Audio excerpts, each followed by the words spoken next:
مشاهدين قناة حياة الريفية.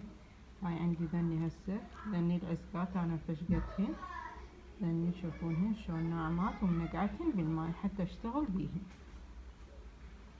عندي هذا الخيط، هذا القماش، هاي مسويتها عريضة الفنها على العزقات، وهذا الثاني اللي اخليه بالابرة، هذا مسويته رفيع على مود بالابرة من اشتغل بيه شوية ما يتعبني.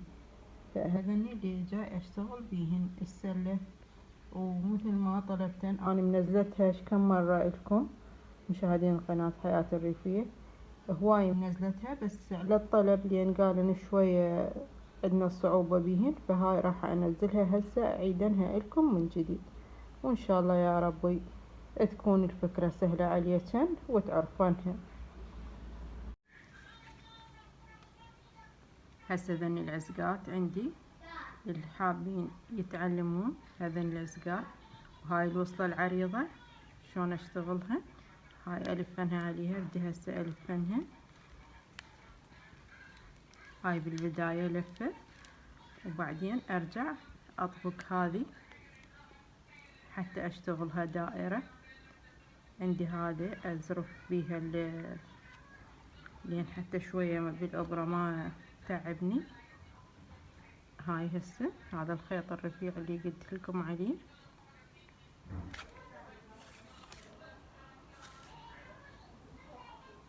هاي ارجع لها مرة ثانية حتى تصير قوية شوية. وهاي انا هسه عندي بنت ابني هاي الصغيرة الصف الثالث هي اللي جاي تصور لي، يا رب ان شاء الله تكبر واشوفها باعلى المراحل ان شاء الله. هسه هاي شوفوا شلون،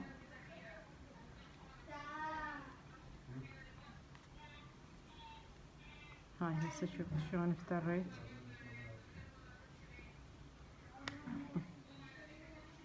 هاي وافتر اكبرها.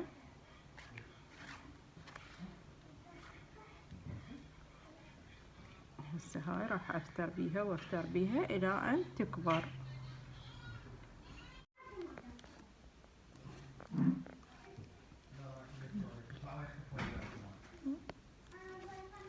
وهسه هذه نهاية السلة، يا رب ان شاء الله عجبتكم وتعلمتوا لها.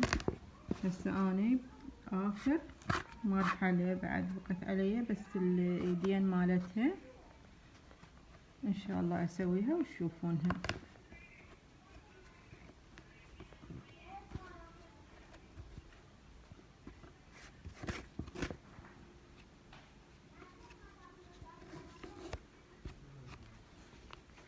هاي هسه النهاية.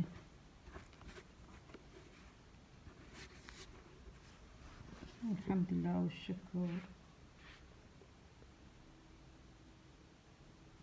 وهاي مشاهدين الكرام هاي السلة مالتي اللي سويتها لكم من بدايتها. هسه هاي انا كملتها، وهاي هسه شوفوا هاي عندي همين اللي مسويتها، هاي ام اليدات الاثنين، هاي مثل ما صورتها لكم من البداية، وهاي اليد مالتها. يا رب تكون ان شاء الله وضحت عندكم. هاي وذني السلال اللي عندي مسويتهن الايد وحده.